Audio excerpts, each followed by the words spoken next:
Welcome back to another technical deep dive here in the debug zone. Today we're tackling a big question and breaking it down with insights from other users. Hopefully this clears up some misconceptions and helps you get the answer you need. So buckle up, stay a little curious, and let's jump right in.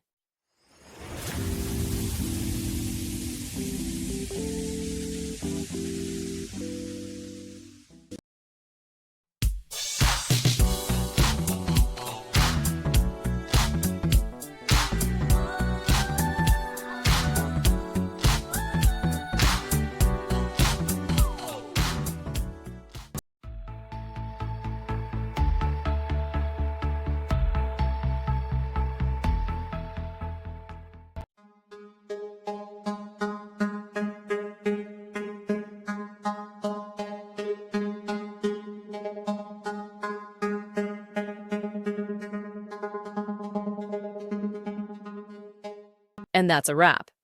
I hope you found the answer you were looking for. If you did, take a second to hit that subscribe button, it really helps out. And let me know in the comments which solution worked best for you. See you next time in the debug zone.